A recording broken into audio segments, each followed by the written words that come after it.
Hey, I'm going to give you an analogy of Snow White and the Seven Dwarfs. This is kind of an interesting analogy of a lot of little different pieces of the puzzle that I've put together looking at the story and the details here.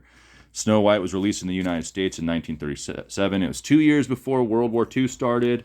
World War II stopped and came to a close at 1945. And in 1915, Snow White was released in Japan. So that's a 13-year difference between when it came out in the United States and when it was released in Japan.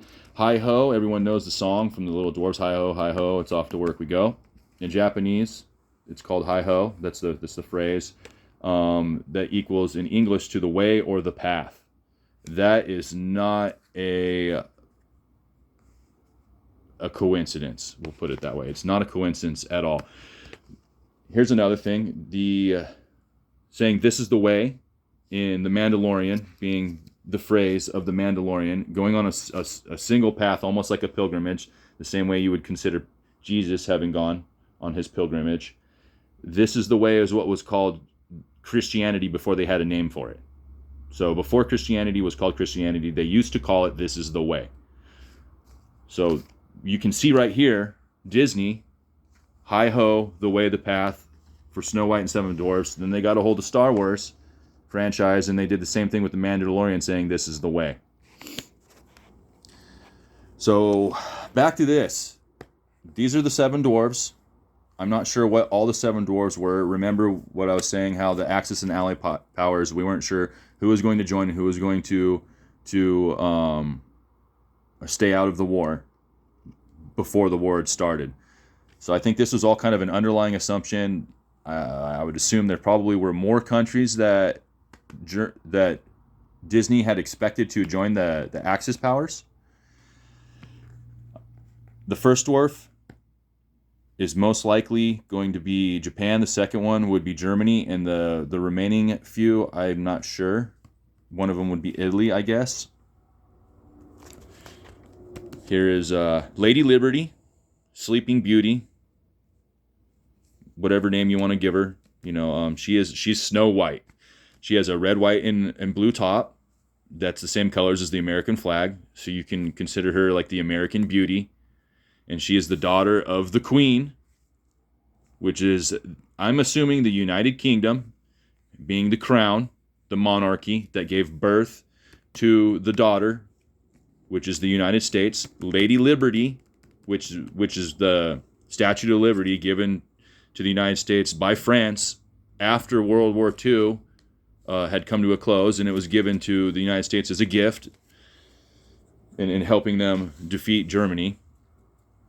So I don't know the analogy of looking in the mirror, seeing the old lady with the piece of forbidden fruit. I'm assuming this is like a forbidden fruit of knowledge. She's wearing a black and white, a black cape, black coat with white hair. So black and white, I'm not sure exactly what that means. I do, but I'm not going to say out loud. She's also wearing a black and white cape covering her, and she has a pendant. I'm not sure what that means, but the crown is pretty obvious that was this lady is a monarchy. So I'm assuming this is the United Kingdom, and since she gave birth to Snow White, it would make sense that this is the representation of the United Kingdom and this is the representation of the United States.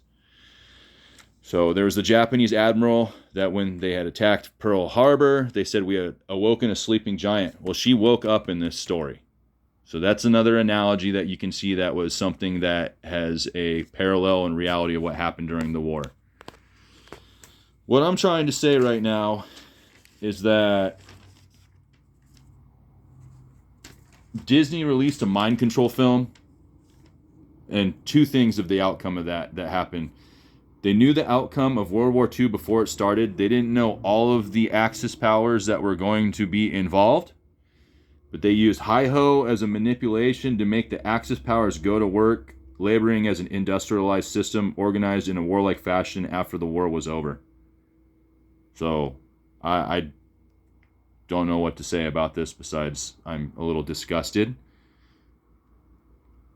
But as you can see, there's a lot of different analogies and analyses that can be compared to the reality of what happened during World War II and what happened in this film with the color schemes of the dwarves going to work, Japanese phrase being the same as the Mandalorian, the same as Christianity, the way, the path to get to work, right? After the war was over. These are smaller countries compared to the larger country right here. And then she gave birth to this country. And this country went to sleep. I don't know the analogy here between the evil queen and Snow White.